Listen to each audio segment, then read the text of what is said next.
Hello everyone, it's Jack with Future Pastimes and welcome to The Warp. This is another video where I'm going to be showcasing 6 more aliens that were being designed for an 8th expansion to Cosmic Encounter, which we were referring to as Cosmic Universe. And it was going to include a lot of different things, most notably the special systems, and you can check out those videos on the channel, and then a giant storage box that would hold the base game and all 8 expansions. A lot of stuff, but it was the entire Cosmic Universe in one box, hence the title. So right now, this is the third of 4 videos that will be looking at the different aliens. And I will do some videos where we look at the flares for these aliens. That'll be coming up in a week or so. So I've got 3 green alert aliens and 3 yellow alert aliens. So let's start in with the green. So our first one is Xenophobe. Now we had Xenomorph in the last one, so here's another X-alien, Xenophobe. So you have the power of isolation. So as a main player, after encounter cards are revealed, you use the power, it's mandatory. Add 2 to your total for each of your home colonies you occupy alone, and add 3 to your total for each foreign colony you occupy alone. So this is an alien that wants to do it by themselves because they are going to become more and more powerful. So they're looking to get those foreign colonies on the offense without any allies. And it's a tall order, but certainly you don't have to do that. You can just go about it. But if you're like, oh, look what I've got an attack 30 or attack 40, this is going to be nice because that's going to be a nice +3 that you can get there. But yes, the 2 for each of your home colonies you occupy alone. That means you're going to start off pretty strong right there. That's going to be a +10 on your first encounters as a main player. And so that +10, if you're able to go early, if you're able to go on the offense before anybody has targeted any of your home colonies, you're going to get that +10 right away, which should make it a little bit easier. That helps make up for the fact that you're not going to have any allies on your side. You may be facing everyone on the other side, but maybe that +10 is enough for them to be scared off. So that's a Xenophobe. Pretty straightforward concept. So I like that. I love adding more green alert aliens to the game. They're the ones that generally get played the most, just because new players tend to not go to the yellow and certainly not the red alert aliens. At least it's not recommended. All right, our next one is called Union. So it's a power of unity. So as a main player or ally in an encounter, if your encounter totals are within 5 of each other, you may use this power to declare unity, and both sides win the encounter. Ships on the offensive side of the encounter land on the target alongside any ships already there. Defensive allies gain rewards normally. So yeah, it's all about trying to just get those encounter totals pretty close. Here's an alien that definitely likes the morph, and you might, you might be able to attract more allies one way or the other. As people start to bring ships into the encounter on one side or the other, sometimes they're like, well, let's see, we've got 6 ships on the offense and 2 ships on the defense. I'm going to ally with the defense and bring along, 3 or 4 ships and see if we can't get those encounter totals pretty close. So again, another relatively simple concept. That's why I have it to be a green alert alien. And it makes, a lot of those mid-range cards a little more valuable, which is not normally. It's, either aliens are making good use of low-range cards or, taking advantage, of course, to high range. And then our last one is Shark. Now, Shark was an alien. There was an alien called Shark that was part of the Eon edition. It did not have a sheet.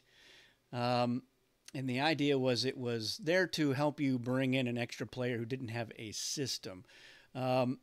We decided not to go with just implementing that because that's just something you can do. You don't need a sheet for that. You can just say, we're going to old school Shark this. And, you can look up how that works. You're basically replacing somebody for an encounter.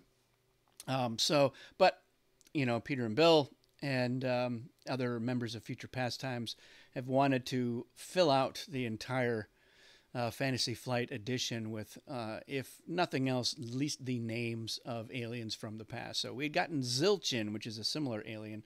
That was in Cosmic Odyssey. So here's Shark. It's the power to chomp. So once at the end of an encounter, if you were not a main player or ally and another player lost at least one ship to the warp or discarded at least one card, you may use this power. Either force a player who lost ships to lose 2 more ships of their choice from any of their colonies, or force a player who discarded a card to discard 2 additional cards of their choice. You place the additional lost ships or cards on this sheet, and they're not part of your hand if they're cards. So at the end of each encounter, if you do not use your power and you were not involved in the encounter, you must send all ships on the sheet to the warp and retrieve one of your ships from the warp, sending it to any of your colonies, or send all cards on the sheet to their respective discard piles and draw 1 card from the deck. So it's just a simple thing where you are going to be punishing the other people. You're chomping them down and forcing them to lose more ships, lose more cards. And then eventually, you're going to get a little bit of a bonus out of it. So it doesn't go crazy. It's a fairly simple concept. So that's what I like about it. There have been some other alternative takes on a shark type alien, but at the end of the day, I found them to be probably a little too convoluted or too complex. And I just wanted to go with something simpler. So that's where we ended up. All right, on to the yellow aliens. So some people will be familiar with Powerhouse. This was, there was a Powerhouse alien that was a sort of a promo concept back when there was the Avalon Hill Hasbro edition of Cosmic Encounter. That came out in like 2000, and it was a 4-player version. It had some pros, some cons, but there was like no flair, so it was very stripped down and just wasn't successful, especially because they weren't interested in doing any expansions for it, which would have really, I think, made it come to life. So there was a Powerhouse alien. I didn't love that alien. It was doing 2 totally unrelated things, and it just kind of felt unfinished, or maybe it was hurried. So this is in the same vein in some ways, but a little bit different. So it's got quite a bit of setup text here. You take all unchosen aliens for all players and place them on this sheet as power cells. If using an alien selection method, so this gets into Cosmic Odyssey, that has fewer unchosen aliens than the number of players, draw random aliens until you have 1 for each player in the game. In either case, redraw to replace any with game setup text. So you have the power of multiples. So once per encounter, you may use this power to either use one of your power cells, as if it were your alien power, or give another player one of your power cells in order to cancel an artifact or flare played by that player, discarding it. So they are going to, you're like, all right, I'm zapping that flare, zapping that artifact, but here you go. You now have another alien. That player may use the power cell at any relevant time, returning it to you at the end of any encounter in which it was used.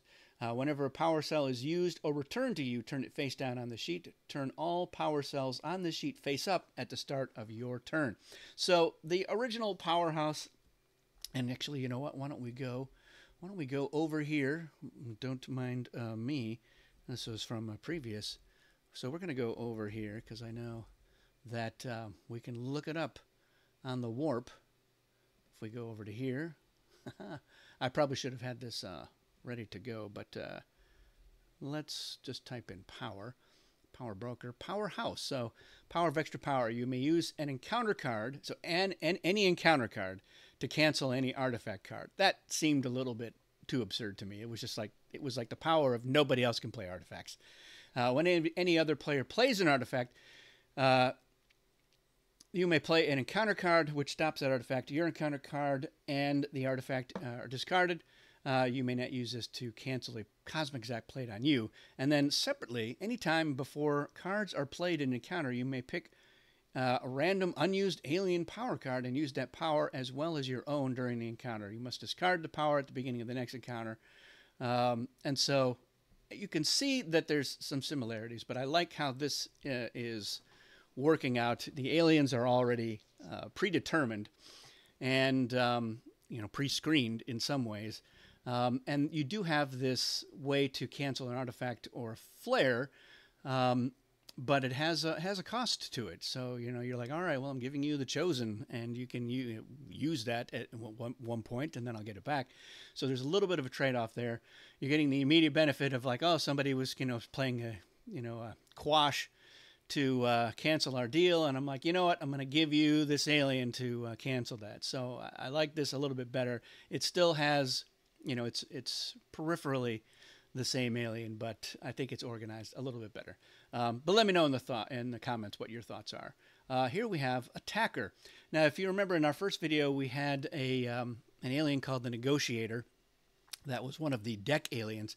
And I like the idea of having a companion alien, so the Attacker. So the power to attack. So as a main player, you may select any non-encounter card in your hand as an encounter card during planning. If you reveal a non-encounter card and your opponent revealed an attack card, use this power to win the encounter. Your opponent then collects compensation during resolution. If you reveal a non-encounter card and your opponent reveals anything other than an attack card, you use this power to lose the encounter.